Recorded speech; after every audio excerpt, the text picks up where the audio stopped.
کیا لگتا ہے آپ کو آج خان صاحب کی درخواست ضمانت پر 2 بجے سماعت ہے، تو کیا لگتا ہے کتنا امپورٹنٹ دن ہے پی ٹی آئی کے لیے اور خان صاحب کے لیے، اور آپ کو لگتا ہے کہ آج خان صاحب کی ضمانت ہو جائے گی؟ سر میں یہ سمجھتا ہوں کہ آج بیل کے اوپر سماعت جو ہے وہ فکس ہے، اور عدالت کو چاہیے کہ دلائل جو ہیں وہ دوسری طرف سے بھی مکمل کروائیں اور اس کے اوپر آج فیصلہ سنائیں، کیونکہ ہمیشہ یہ ہوتا ہے کہ ہم دلائل دیتے ہیں، فیصلے کو محفوظ کر لیا جاتا ہے۔ یہ محفوظ والا جو کھانا ہے نا، یہ بند کیا جائے۔ اس کی ریزن یہ ہے کہ جب آپ ایک بندہ جو ہے وہ انصاف کے لیے عدالت سے رجوع کرتا ہے اور اسے ٹائم کے اوپر انصاف نہ ملے، 2 مہینے ہو گئے ہماری فوڈز کے حوالے سے درخواست کو، 2 مہینے کے بعد فیصلہ کیا ہوتا ہے جی کہ جناب ہم فیصلہ دیتے ہیں کہ جیل مینول کے مطابق دیکھا جائے۔ بھائی اگر جیل مینول کے مطابق جیل اتھارٹیز نے دیکھنا ہوتا تو ہم کیوں جو ہے وہ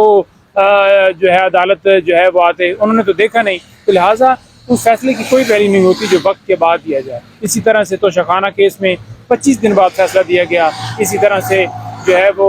نیچے سائفر کیس میں بیل جو تھی وہ کبھی جج صاحب چھٹی پہ ہیں اور کبھی پراسیکیوٹر اویلیبل نہیں ہے، وہ بہانے بنائے گئے۔ اور اسلام آباد ہائی کورٹ میں بھی اس سے پہلے تو شاخانہ کیس میں بہت زیادہ بہانے بنائے گئے، لیکن اب ہم یہ کہتے ہیں کہ سائفر کیس کے اندر جو بیل ہے وہ فوراً سن کر فیصلہ دیا جانا چاہیے، اس کے اندر 1 منٹ کا بھی ڈیلے نہیں ہونا چاہیے۔ بہت شکریہ۔ دیکھیں، میں یہ سمجھتا ہوں کہ سائفر کیس جو ہے ایک ایسا کیس ہے، ایک ایسا دھبا ہے جو ہمیں باہر سے ایک دھمکی ملی، امریکہ نے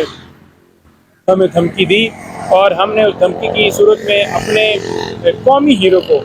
ایک مسلم امہ کے لیڈر کو، پاکستان کی سب سے بڑی پارٹی کے سربراہ کو، جو کہ اس وقت وزیر اعظم تھے، ان کو ہٹا بھی دیا اور ان کو جیل میں ڈال دیا، اور پھر ایف آئی آر کی جو کاپیاں ہیں وہ ان کو امریکہ بھجوا دیں کہ یہ لیں جی، بندہ جیل میں بھی ہے اور ایف آئی آر ہم نے درج کر دی ہے، آپ کے حکم کی تعمیل ہو گئی ہے۔ تو لہٰذا یہ کیس بوگس ہے، جھوٹا ہے، کوئی کورٹ شیئر نہیں ہوئے، کوئی جو آفیشیل سیکریٹ ایکٹ کا مقدمہ جو ہے وہ بنتا نہیں ہے۔ وہ جو سائفر آیا تھا اسے باقاعدہ طور پر ڈی کلاسیفائڈ کیا گیا، اور ڈی کلاسیفائڈ کرنے کے بعد جو ہے وہ قوم کے انٹرسٹ کے لیے یا پبلک انٹرسٹ کے لیے کوئی بھی ایسا معاملہ جو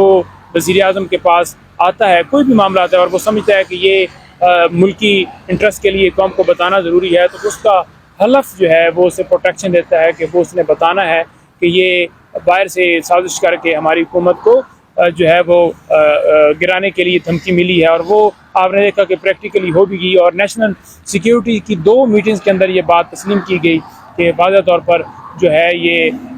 باہر سے جو ہے انٹرونشن کی گئی۔ تو جب یہ تسلیم کر لی گئی تو پھر معاملہ ختم ہو جاتا ہے ویسے ہی، اور ہمیں یہ چاہیے تھا کہ اس کے اوپر ڈیمارچ تو ہم نے کیا، لیکن ساتھ ساتھ ان کے خلاف کارروائی کا باقاعدہ طور پر مطالبہ کرتے اور انٹرنیشنل لیول پر یہ آواز اٹھاتے کہ یہ کیسے ہماری جو خود مختار جو ہے وہ اسٹیٹ ہے اس کو جو ہے وہ آ کر اور ہمیں دھمکا سکتے ہیں اور ہمارے معاملات میں مداخلت کر سکتے ہیں۔ وہ تو ہم نے نہیں کیا، بلکہ اپنے وزیر اعظم کو ہی ہم نے اندر کر دیا۔ میں یہ سمجھتا ہوں کہ آج بیسیکلی جو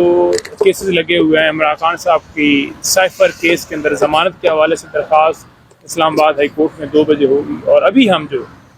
کیس میں پیش ہوئے ہیں وہ کیس یہ ہے کہ ٹرائل کو روکا جائے، یعنی کہ جج ابوالاسناد صاحب کے پاس یہ جو کیس جس تیزی سے چل رہا ہے کہ چلان بھی جمع ہو گیا، کاپیاں تقسیم کرنے کے حوالے سے انہوں نے جو حکم کے لیے یعنی کہ ڈیٹ فکس کی تھی کاپیز تقسیم کرنے کے حوالے سے، وہ بھی اس کے اوپر بھی ہم نے دیکھا کہ آج اسلام آباد ہائی کورٹ میں جب ہم گئے ہیں تو ہم نے یہ واضح استدعا کی کہ یہ جب معاملہ ہائی کورٹ میں پینڈنگ ہے، جب ریویژنز ہماری پینڈنگ ہے، جب ہم نے یہ استدعا یہاں پر کی ہوئی ہے کہ جو ہے وہ سائفر کیس جو ہے وہ اس کے اندر کہ اس کو اوپن ٹرائل ہونا چاہیے، اور دوسرے نمبر پر ہم یہ استدعا کی ہوئی ہے کہ ٹرائل جو جیل کے اندر کیا جا رہا ہے وہ نہیں کیا جا سکتا، اور تیسرے نمبر پر ہم نے یہ استدعا کی ہوئی ہے کہ یہ جج صاحب جو ہے ان کے پاس جورسڈکشن نہیں ہے۔ تو جب یہ معاملہ سٹل ادھر پینڈنگ ہے تو تب تک جو ہے وہ کیوں اتنی اجلت دکھائی جا رہی ہے؟ اور لاسٹ ڈیٹ کے اوپر ہم نے دیکھا کہ جج صاحب نے زبردستی جو ہے وہ چاہ رہے تھے کہ ہم کاپیاں لیں، اور ہم نے جب یعنی کہ خان صاحب نے انکار کیا تو اس کے بعد انہوں نے کہا کہ نہیں آپ لیں۔ آرڈر کے اندر انہوں نے لکھوا دیا تھا کہ کاپیاں جو تقسیم کرنے کے حوالے سے آج جو ہے وہ تقسیم کی جائیں اور فرد جرم کے لیے نیکسٹ ڈیٹ رکھی جائے، لیکن جب ہم نے انکار کیا تو انہوں نے آرڈر کے اندر یہ لکھ دیا کہ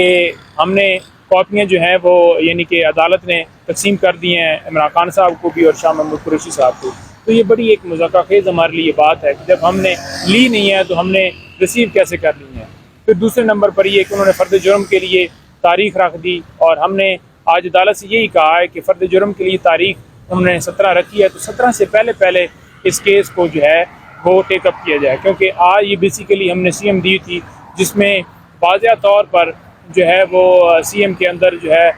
ہم نے جب استدعا کی کہ اسے جو ہے وہ فکس کیا ہے، تو انہوں نے کہا کہ اس کو مین کیس کے ساتھ فکس کرتے ہیں۔